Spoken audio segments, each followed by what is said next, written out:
Hi, again we are starting with the part 4 of the same lesson, the French Revolution. Let us start with the topic. France become a constitutional monarchy. Monarchy मतलब साम्राज्य. The National Assembly completed a draft of the Constitution in the 1791. Its main object was to limit the power of the monarch. These powers, instead of being concentrated in the hands of one person, were now separated and assigned to different institutions: the legislature, executive, and the judiciary. This made France a constitutional monarchy. So in this para, it is telling about the National Assembly. The National Assembly, which was built to its main purpose was to limit the powers of the monarch, and that was in 1791. This proposal was accepted, and not only and the power which is given to only one person is separated to such groups like legislature, executive, and judiciary, and that is why the France is known as the constitutional monarchy. Figure 7 explains how the new political system worked. This is the chart about how the new system has worked. The judiciary, executive, and legislature, judge, king, minister, National Assembly, electors. Okay, this you have to understand. Now, the Constitution of 1791 vested the power to make laws in the National Assembly, which was indirectly elected. That is, citizens voted for a group of electors who choose the assembly. Not all citizens, however, had a right to vote. Only men above 25 years of age who paid taxes equal to at least 3 days of a labor wages were given the status of active citizen. Okay. Active citizen, that is, they were entitled to vote. Till here I will explain.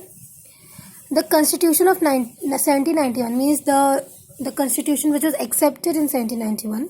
They have given a power to the citizen that they are having the power to elect their own members. यानी कि अपने खुद के electors को वो खुद choose कर सकते हैं. लेकिन ये सबको नहीं दिया गया था. ये पावर जो है वो हर सबके पास नहीं था. सिर्फ मेन, लड़के लोग जो थे 25 इयर्स के ऊपर, 25 इयर्स के अबव जितने भी लड़के थे वो लोग ही वोट दे सकते थे. और सिर्फ वही लोग नहीं, जो लोग टैक्सेस पे करता था equal to 3 days of labour wages, यानी कि जो मजदूर होते हैं उनको जो 3 दिन का पैसा मिलता है उसके हिसाब से जो टैक्सेस देता, सिर्फ उनके पास ही राइट था वोट देने का. और वही लोग एक्टिव सिटीजन के कैटेगरी में आते थे. एक्टिव सिटीजन यहाँ लिखा हुआ है. Active citizen entitled to vote about 4 million of the population of 28 million. यानी 28 million में से 28 million जो population उसमें से केवल 4 million ही है जिसको active citizen का title मिला है, जो वोट कर सकता है. The remaining men and all women were classed a passive citizen. To qualify an elector and then a member of an assembly, a man had to belong to the highest bracket of taxpayer. बाकी सब जो बचे हुए थे, जैसे कि main जो छोटे थे 25 इयर्स के नीचे थे या जो 3 days का वेजेस टाइप टैक्सेस नहीं देते थे, और वुमेन्स, ये लोगों को कोई राइट नहीं था वोट देने का. इसलिए इन्हें पैसिव सिटीजन के अंडर में, तो पैसिव सिटीजन की कैटेगरी में डाला जाता था जिसके पास कोई वोटिंग का राइट्स ही ना हो.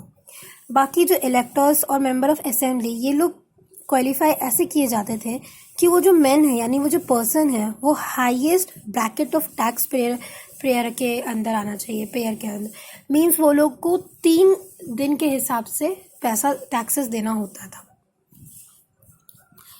The constitution began with the declaration of the rights of the man and the citizen.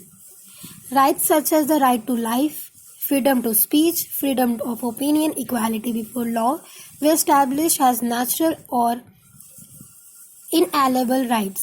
That is, they belong to each human beings from birth and could not be taken away. It was the duty of the state to protect each citizen natural rights. Now, ये सब जो यहाँ पर जो भी हम लोगों ने पढ़ा इस वाले पैरा में जो भी रूल्स एंड रेगुलेशंस था, और हम लोग नहीं मीन्स उस टाइम के लोग जो खुद अपने मतलब इलेक्ट कर सकते थे अपने इलेक्टर्स को, वो लोग इसलिए कर सकते थे क्योंकि जो कॉन्स्टिट्यूशन है फिर वहाँ से एक रूल बन गया कि जो राइट्स ऑफ मैन, यानी कि जितने लोग वोट दे रहे हैं उन लोगों को राइट है मतलब पूरे सिटी में एक सिटीजन और जो मैन है उन लोगों को राइट है खुल के जीने का, खुल के मतलब बोलने का, अपना ओपिनियन, अपने थॉट्स पॉइंट्स ऑफ व्यू रखने का, सबका राइट्स है। लॉज भी इक्वल है, यानी जो गरीब है अमीर है वो सब कुछ नहीं, दोनों के बीच में लॉ भी इक्वल है, सब कुछ।